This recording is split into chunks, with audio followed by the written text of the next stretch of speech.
All right, this is Johnny. Somewhat of a narrator and interviewer slash whatever you want to call it. This is take two at Johnny's house. Introduction to our main, our lead um, person in this documentary is a person that I've always seen around the shadows and different places in Lancaster, but always been very cool with him. And recently we got together and come to find out we got along really good. This guy's got a really good mentality. He's smart. And he was at one time a very big drug dealer within the shadows, and he wants to partake in this event to educate today's youth, and he's doing it for that sole reason. He's not doing it because he wants to become a drug dealer again. But so sitting here with me right now is Bopper, and Popper. My bad, Popper. Popper. And Popper is going to just tell us how he feels about, or when he had this thought also in his head, and how he wants to put it out there for you all to view. So Popper, you go ahead and introduce yourself. Well, I just want to start off by saying that, Actually, you actually lived across the street from me, huh? yeah, He come to find out, he actually lived like on the other street, other side of this street, and in that was like when you're what 14? I was 18. Oh, you're 18. We both actually moved in. You said 2018? Yeah. I moved in there January 2018. 2018. Okay. So we moved in the same year, the same neighborhood. Yeah. So But we never. he knows what it's like to live in a suburban area Mm-hmm. where you know everything is gravy. You got your neighbors and it's just a beautiful place to live. And then he also knows what it's like to live in the ruts and just be in a situation where you gotta watch over your belongings and you gotta be careful about how you speak to people, because you know you got some people over there that are not mentally all there. Their mental health is just very bad. Yeah. But so you grew up in Lancaster? It was actually kind of bumpy. Growing up, I was in foster care. I was in the system, so. Oh, okay. So I actually kind of was bounced around. Is that kind of why, like, that your youth kind of and the hardness of being a foster kid kind of pushed you into doing drugs? It did. Yeah. It did. It had a major involvement. Almost like an underlying, like an underlying disease. Right. You know. Yeah. Just something that was bound to happen. In other words. Exactly. And when was that breaking point where you just said, you know what, fuck it? I think. Another thing too, did you ever but have any kind of role models that you looked up to that maybe sold drugs, or maybe that was in a gang or something? Somebody that showed you a little bit of structure on how to handle yourself, or no, no, not really. I just I did have a couple of people that I can say I took as mentors, but they weren't your neighborhood dealer typically, you know. But there was also a lot of people that I learned from there was people that I just paid attention to, what they were So doing, and that was part of my environment. yeah. So naturally, So you thought of when you were in this environment, did you think like a businessman, or did you think like a homeboy, or like a I little bit of started both? off more on a business tip, but because I was already bounced around different cities, right? I grew up moving throughout different counties actually, from L.A. County, Kern County, to even going as far as Mississippi. Could you say you kind of fell in love with Lancaster? I wouldn't say I fell in love with it, but It's, I couldn't. there's no place like it, huh? Yeah, I couldn't The- put another. I I couldn't pinpoint another place it's like to find me. right, You know? right. Yeah, you like Lancaster and you just coexist, Yes. and it coexists so good that it brings this persona about you that is almost um, you're almost famous in a way. I moved to Lancaster when I was 14. For some reason, there's an aura around you when you just walk. That because you know the thing is that to carry yourself amongst a wide range of people, you gotta be you gotta flow a certain way, you gotta talk a certain way, Divergent. and when you're able to coexist amongst anybody, it makes you very, uh, it makes you uh, uh, very applicable to make money. You know what I'm saying? To be useful, yeah. Yeah, and so you know the shadows is like has been uh, a place where very well known to get drugs. It's a place where if your main drug dealer is not available, nevertheless there's always the shadows, right? Yep. And all it takes is a holler at somebody walking around, and usually the people that are walking around are runners, and they're runners, and they usually run for the drug dealers that are in the shadows, Naturally. and you know you can you can't trust everybody. Also, sometimes you got people that are false representing the drug dealers, and we'll talk about that later. But Yeah. but I just There's a wanted lot to of that. introduce our main Short characters, stoppers. Mr. Popper Norman, also known as Norman. He's a good guy, and it was a pleasure meeting you, bro. And we have this dream of making this documentary, and I'm gonna be the one producing or trying to invest in my main guy right here. I believe that he can do it, and I'm gonna make him a superstar. So, with that being said, we're gonna research and only pick the right people to be uh, a way of translating how things go down over here, and we're gonna make sure that we're righteously represented. So, That part. you know what I'm saying? So, hey, it's a fun thing. It's fun, but like I said, it could have its downfalls too, because it's a rough life.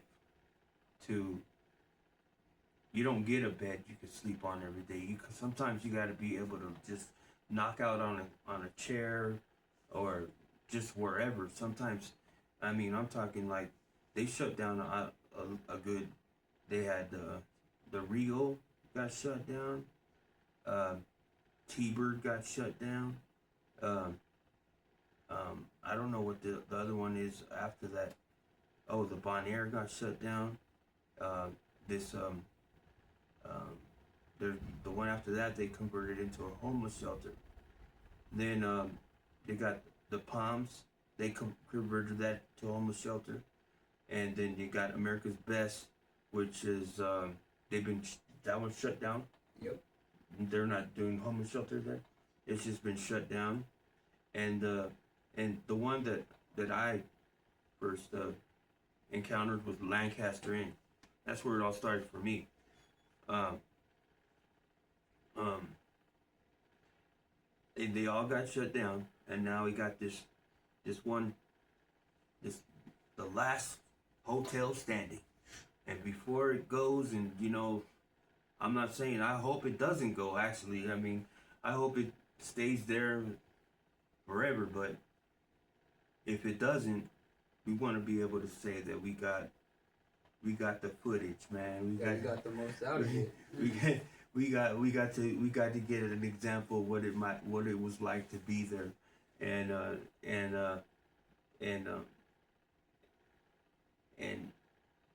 just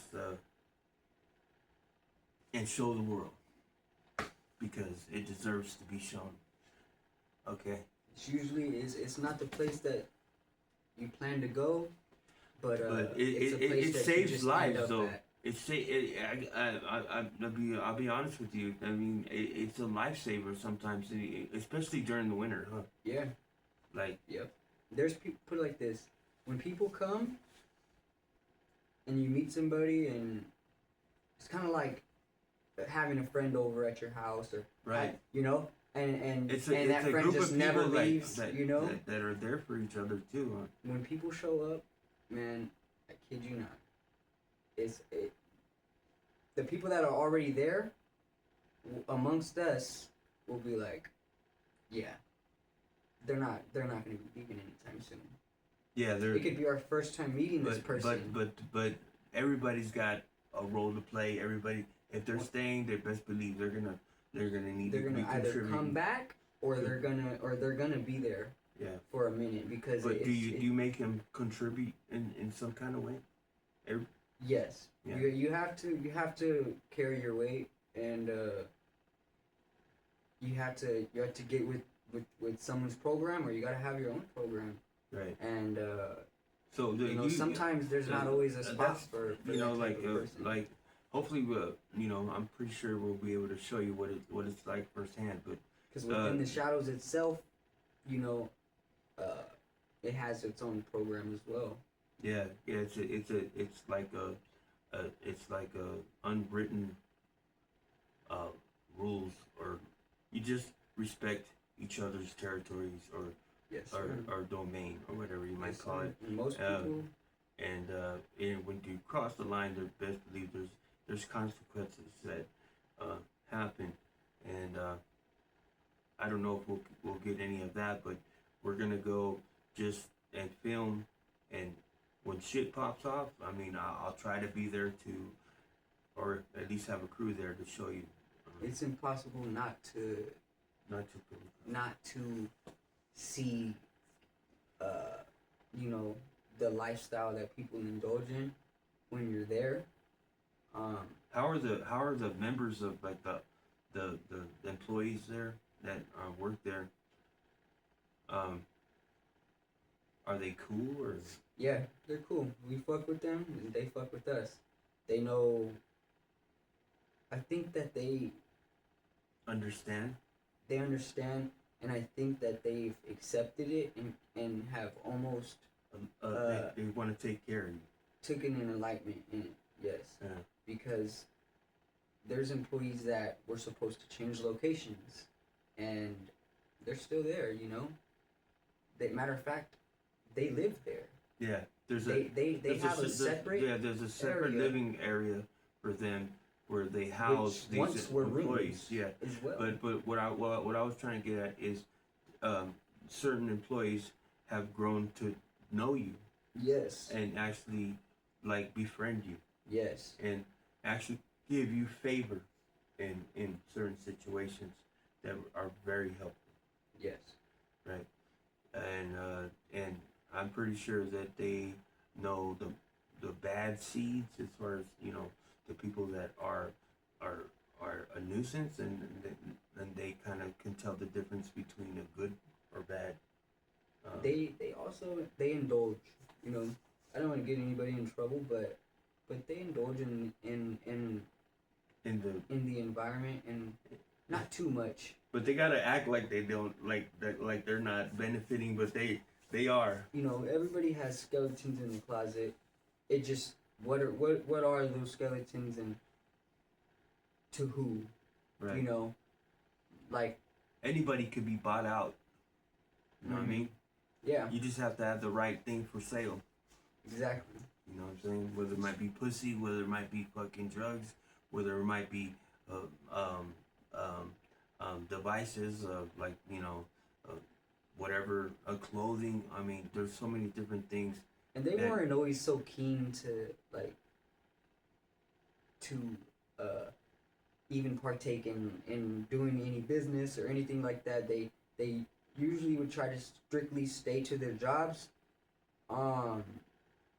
It took a little bit of, I wouldn't say finessing. Yeah, I wouldn't say bribery, but finessing. But it took a little bit of persuasion, finesse, like you said, not manipulation, but just kind of knowing scratching their back. Exactly. You scratch my back, I scratch yours. Yeah, but to show them like respect. Exactly. It started off for that with me. It just showed I wanted to show them I didn't want anything from them. Right. Yeah. Yeah. Right? Like. But if something, just give me a heads up. You know. Yeah. Just let me know if there's a field day. You know, for the sheriff's department.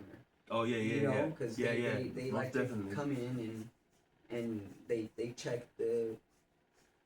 You know. Yeah. Everybody that's renting the rooms and okay, this guy he's probation or this person's absconding, and so they do. You know, they come there. I mean, I have something to say about that. Like, you know, I've been involved in a couple things. You know, that were you know, people hear about, but with everything all said and done, it's only because of my good demeanor and in helping people and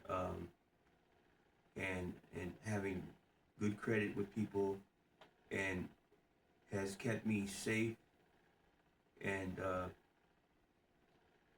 alive and now I'm at a point right now where whatever incidents occurred, they're behind us, and we're able to move forward now, and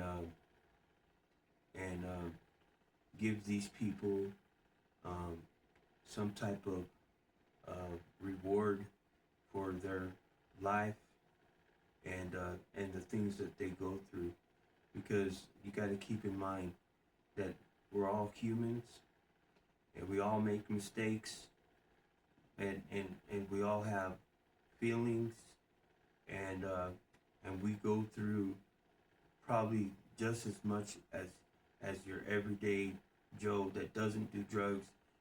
Our life is probably 3 to 4, 5 times more harder, and you know, not that doesn't give us an excuse to be who we are.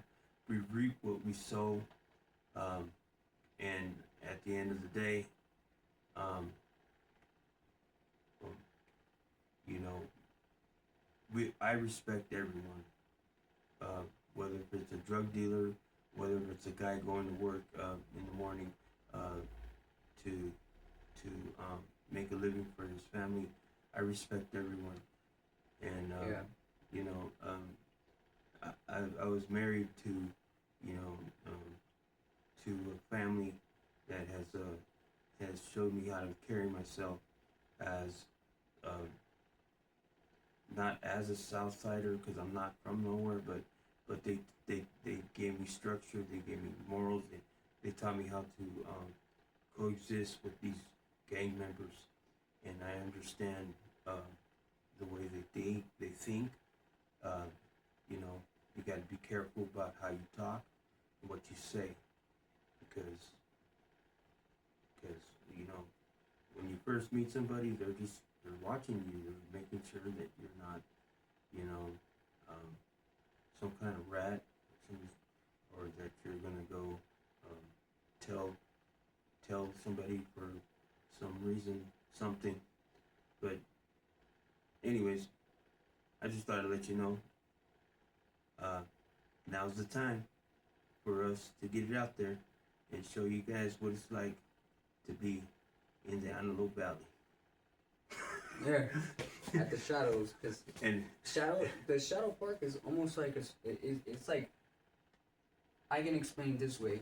You know how it's hard to get out of the Antelope Valley, like even if you try to leave, like something always brings you back. I don't know if you had that experience, but I've had that experience a couple times. There's, you know what? There's love. There's And I've love. learned There's that. love.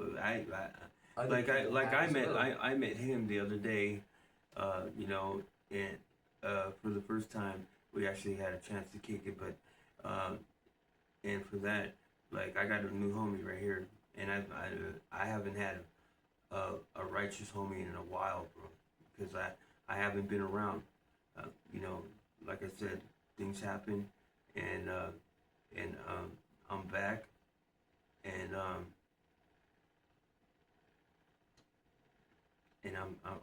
want to catch everything and get and allow you guys to see what I see. It's crazy, but it's fun too. Yeah, it is. I appreciate you for even you know. I told this guy he's gonna be a movie Recognizing star me. after this. I don't know if we find out, but I hope you guys like what you see. And that being said, over and out.